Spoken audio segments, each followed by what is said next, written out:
안녕하십니까. 1월 16일 김경국TV 시작하겠습니다. 윤석열 대통령 체포영장 집행 국면에서 반역의 주동자이면서도 하수인은 바로 오동훈 공수처장입니다. 그러나 아이러니하게도 공수처의 무리한 체포영장 집행은 이재명을 가해자로 윤석열 대통령을 피해자로 각인시켜서 결국 이재명의 발목을 잡게 될 것입니다. 전과사범에 무려 12개의 혐의로 기소돼서 5개의 재판을 받고 있는 이재명, 야당 대표 이재명은 검찰의 소환 요구를 무수히 묵살했습니다. 그렇지만 체포는커녕 마치 자기가 대통령인 것처럼 지금 행동을 하고 다닙니다. 전직 대통령인 문재인은 무려 뇌물 혐의입니다. 다른 혐의도 아니고 뇌물 혐의로 검찰의 수사를 받고 있음에도 서면 조사조차 무리하다고 떠들어댔고 지금 소환 조사는 근처도 가지 못하고 있습니다. 그런데 현직 대통령인 윤석열 대통령은 내란죄 수사권도 없는 공수처의 소환 요구를 거부했다고 경찰 4,000명을 동원해서 체포영장을 집행했습니다.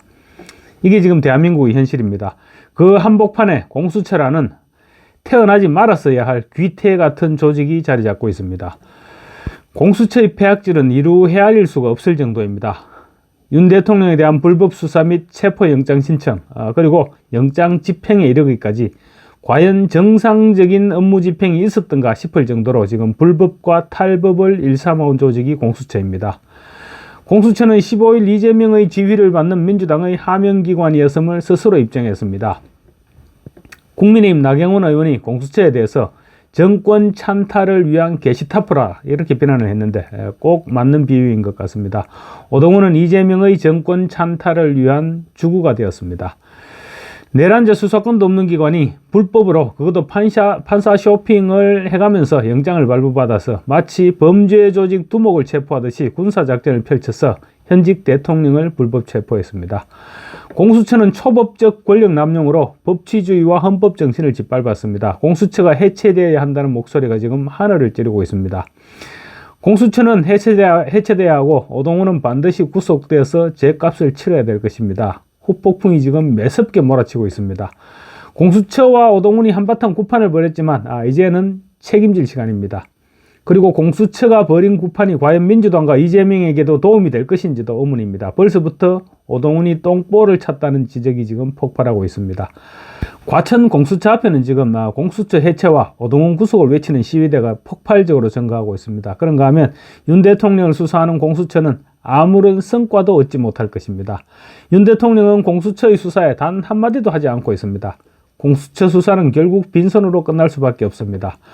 공수처도 충분히 예견했던 일이었을 것입니다. 그런데 결국은 수사가 목표가 아니라 현직 대통령 망신 주기 위해서 체포했다. 이런 비난에서 자유롭지 못할 것입니다.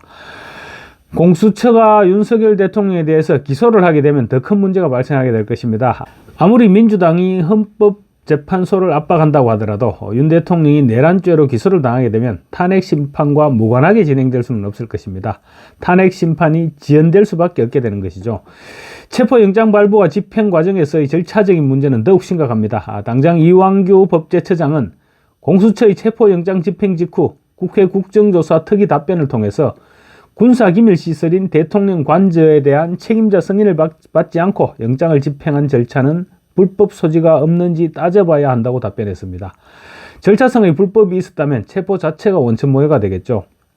이완규 처장은 또 공수처가 서울서부지법으로부터 발부받은 1차 체포영장에 형사소송법 제110조 111조가 적용되지 않는다 이렇게 적시했던 것에 대해서도 적절하지 않다고 생각한다고 밝혔습니다.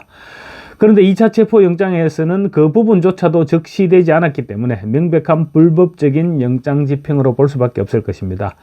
이 부분은 굉장히 중요한 포인트로 아마 끝까지 공수처의 발목을 잡게 될 것입니다. 또 공수처가 관저 경비를 담당하는 55 경비단장을 불러서 사실상 관인을 빼앗아서 관저 출입 허가증에 자기들 손으로 도장을 찍었다는 부분, 이 부분 역시 중요한 포인트입니다. 강요이자 공문서 위주로 명백한 불법을 저지른 것입니다.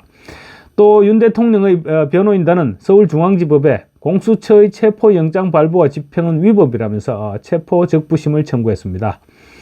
윤 대통령 측에서 문제 삼은 부분은 공수처가 내란 혐의를 수사할 권한이 없고 또 체포영장을 관할인 서울중앙지방법원이 아니고 서울서부지방법원에 청구한 것도 주요 쟁점으로 삼았습니다.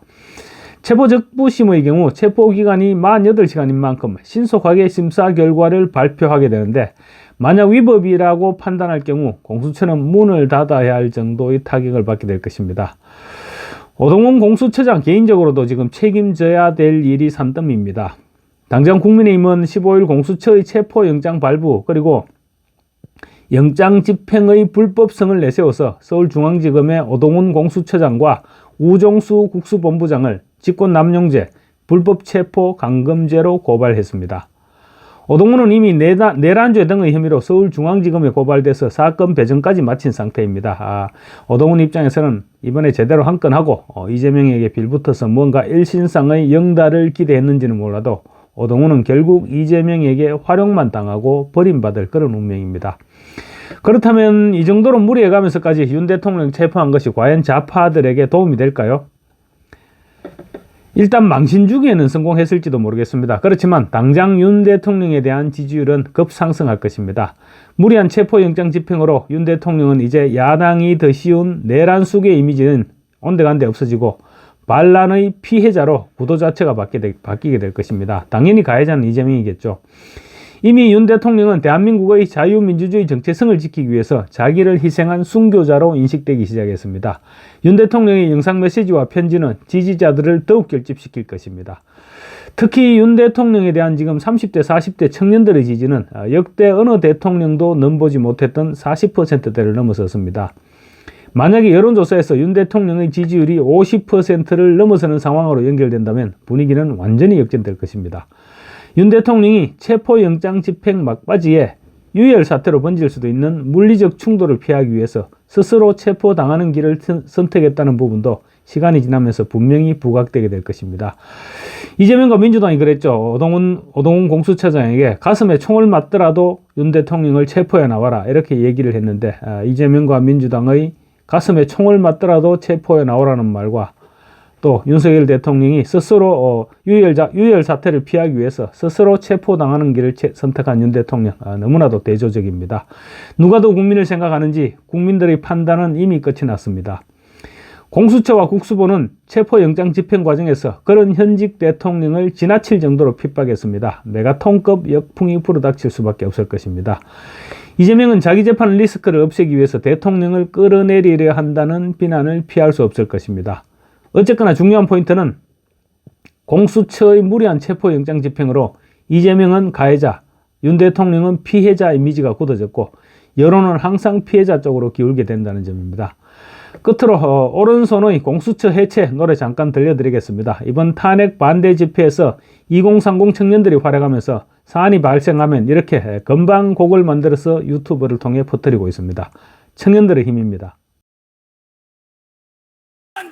공수처 해체 탄핵은 무효 윤석열 복귀 불법 수사 중단 공수처 해체 탄핵은 무효 윤석열 복귀 불법 수사 중단 수사시설 무단 침입하고 대통령 유혈 사태 참아볼 수 없어 자진 출석 더 이상은 참을 수 없어 우리가 바라는 것 정의로운 대통령 복귀 공수처 해체하라 지금 당장 right now. 감사합니다.